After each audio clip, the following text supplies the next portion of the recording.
The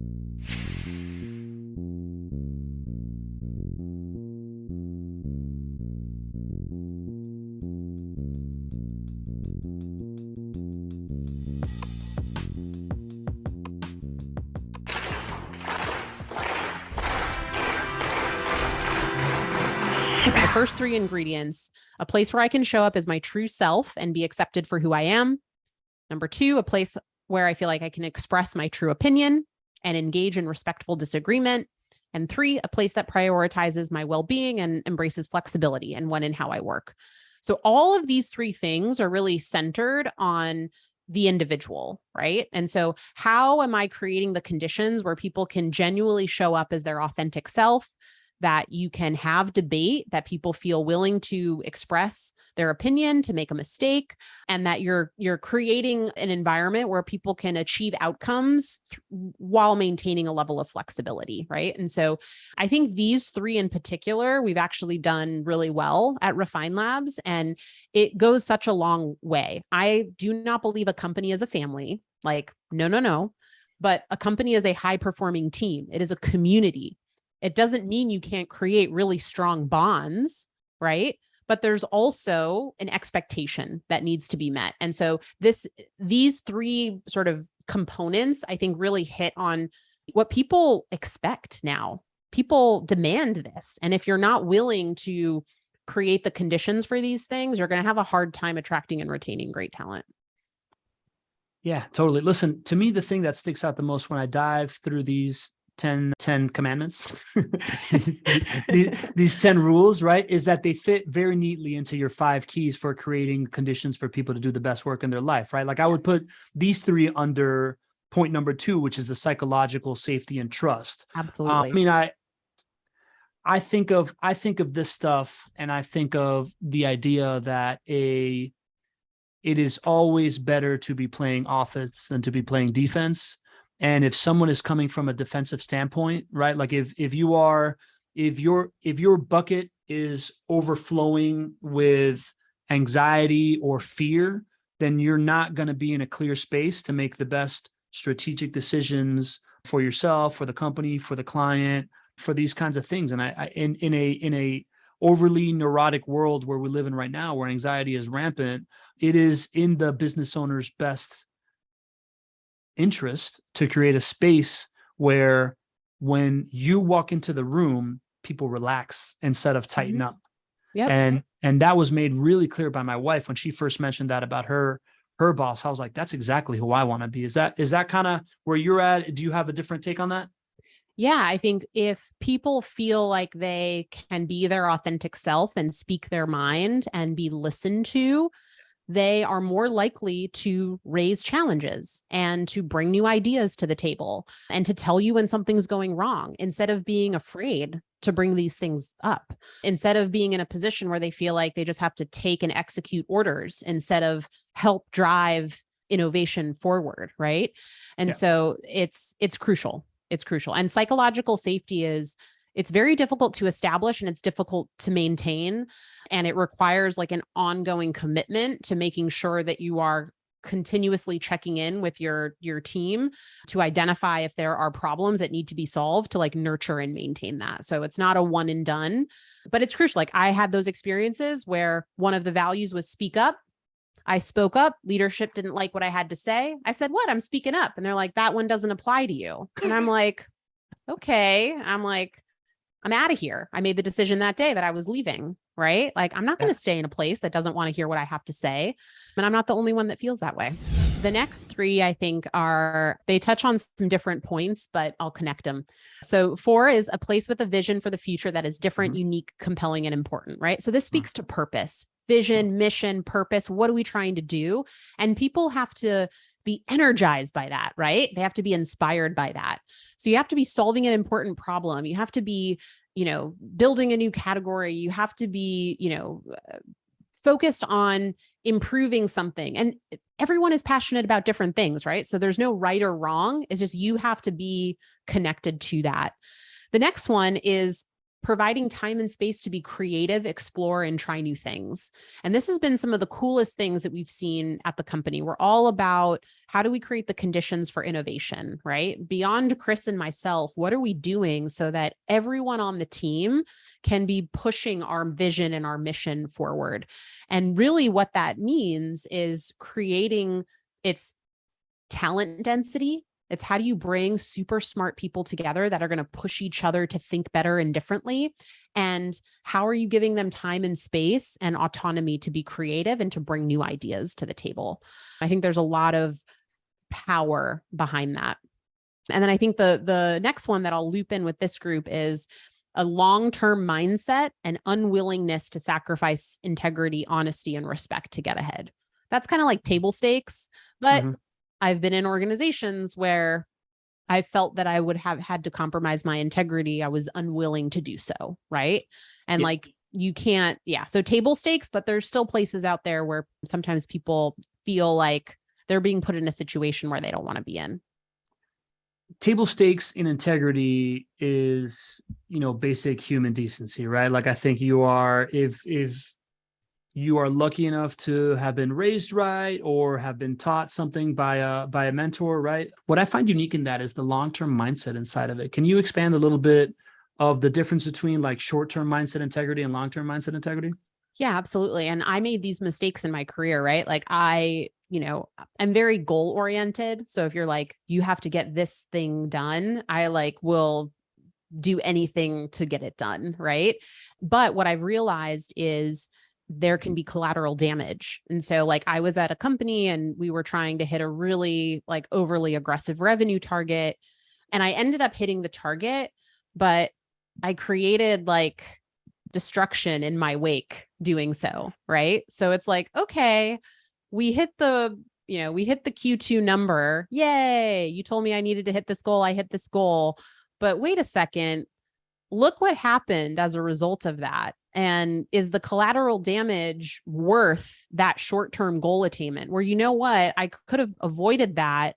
Maybe I missed Q2, but then we would have met or exceeded Q3 or Q4, right? So it's really understanding the impact that you're having on the rest of the organization and understanding that achieving a goal in and of itself isn't the only measure of success. How you achieve that goal and how everyone feels along the journey is just as important. And if it takes longer to get somewhere, but everyone is feeling good about the process, that's probably the better path. And the only reason I learned that was because I succumbed to the pressure of trying to hit a goal and kind of was like, whatever it takes, right? The ends justifies the means. And I'll never make that mistake again. Yeah, totally. We, that's one of our core values is to play the infinite game, which I think is similar to one of your core values that has to do with playing long term, right? Embracing an infinite mindset. And to us, we describe it as the idea that to think beyond the moment of how this applies, right? Strategically, right? Like we tie sustainability into it. The idea of, think beyond the boundary of whatever you're acting in and how sustainable a thing that you're building.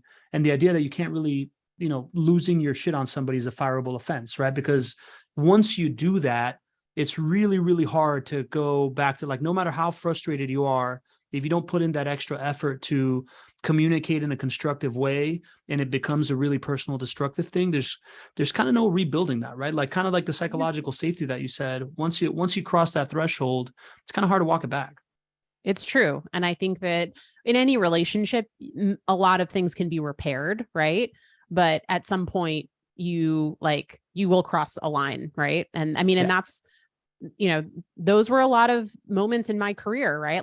I, even in that situation where the leader told me speaking up doesn't apply to you, don't do that. There were signs leading up to that maybe that wasn't the right place for me. And then that was the straw for me that was I can't be here anymore. This isn't the place for me. Despite me learning a ton and meeting some great people, it doesn't discount the experience that I had there or the impact, but that's my sign, not in the right place, right? And when you think about high performing individuals, all of these things are touching on elements of a work environment that bring the best out in people. And the best people are going to seek those out.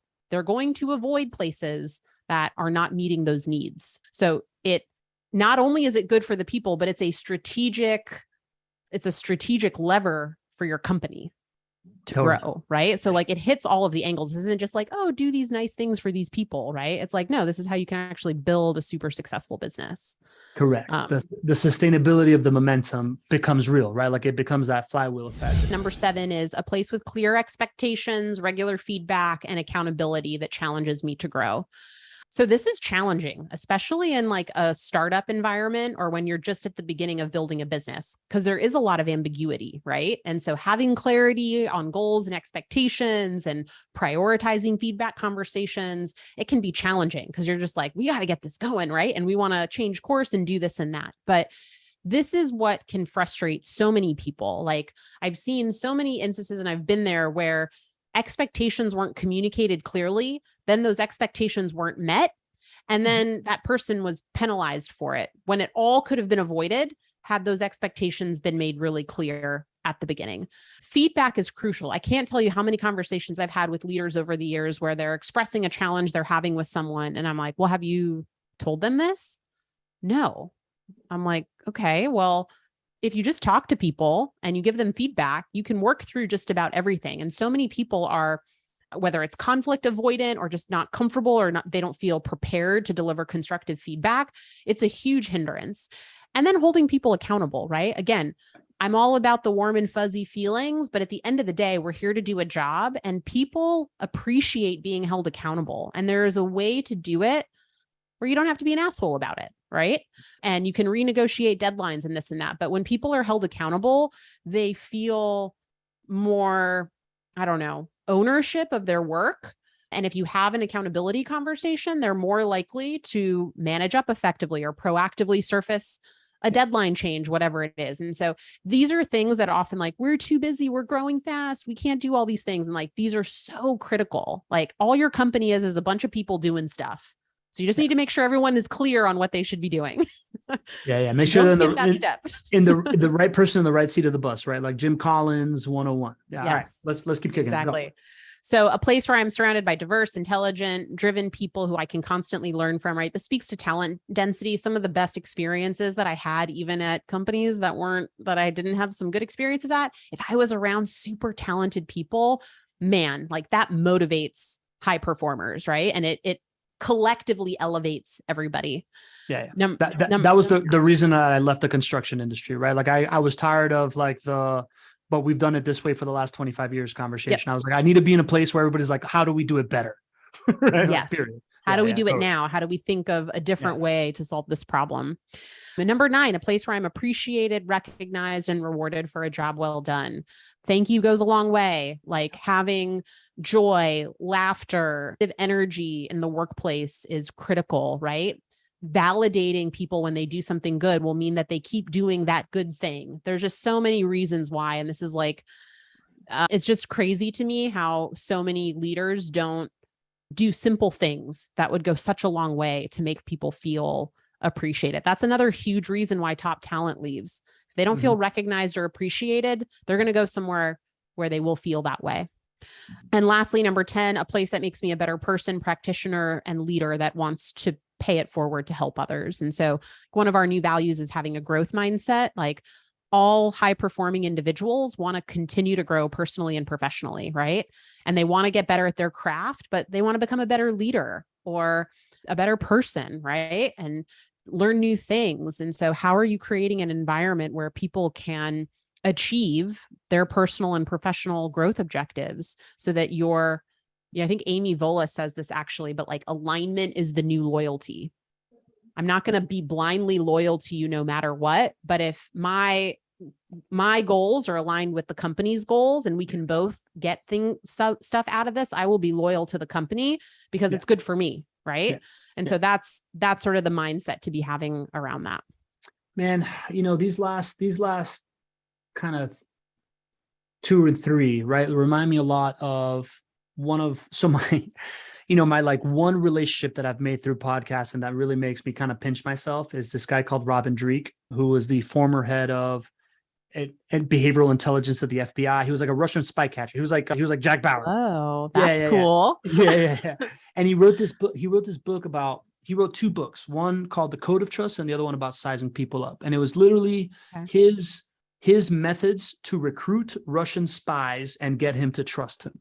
Right. And it essentially goes like this: approach somebody with curiosity instead of judgment, Yep. acknowledge the things that, that they believe in, that you believe in as well, create alignment around the things that you can both believe in, and offer options to do it together, right? To help each other in the things that you both earnestly believe in, and keep showing up, right? And to me, when I read that, I'm like, man, if that's how you recruit spies, right? Like it's everything that you're saying, right? It's like, acknowledge people for everybody has something that is a truth, right? Like there's this quote called by Ralph Waldo Emerson: every man I meet is in some way my superior, and in that I can learn from them, right? Like that was the way I used to start my first 100 or so episodes of my podcast, because everybody has something valuable.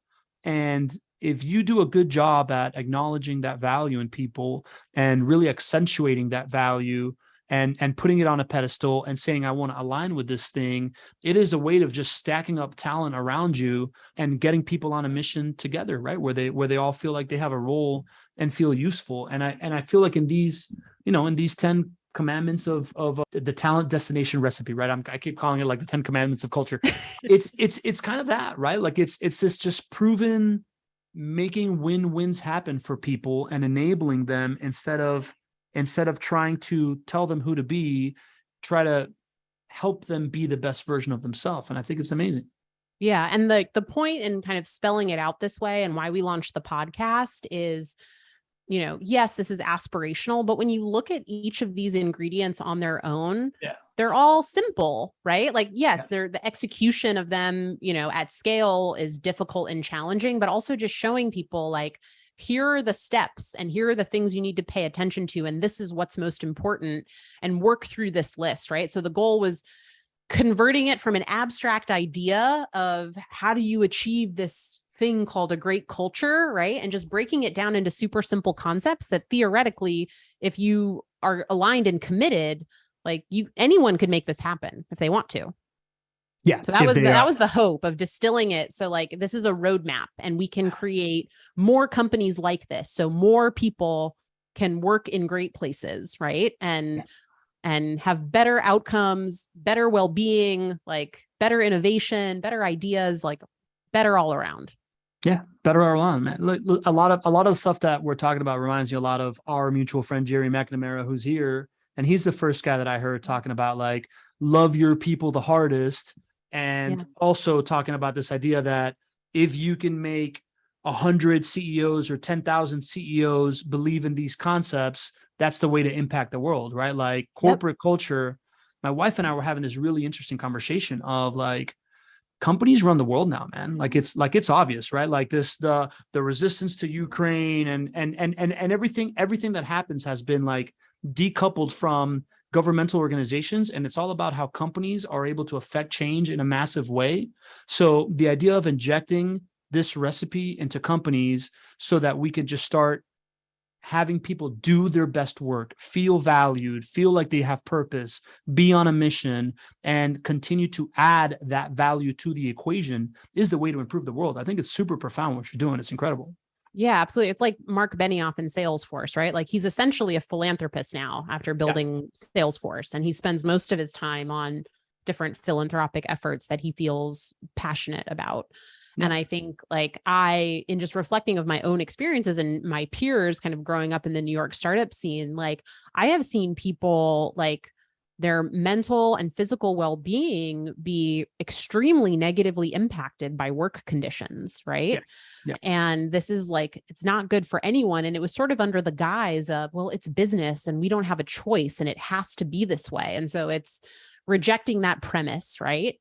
And saying that isn't actually true. And the other piece of it is like acknowledging what it is, right? Like business is personal. It is emotional. Human beings are super emotional. Like even people that say that they're more logical will respond in various situations highly emotionally, right? And so it's also just acknowledging like the beast that we all are, and like, and the things that we need, right? And the things that make us feel good and that make us feel connected to a purpose and that motivate us to want to do things, and not like leaning into that, and not like being emotional is not a bad thing, right? And being in tune with other people's emotions. Now you have to manage those emotions and you have to harness them effectively.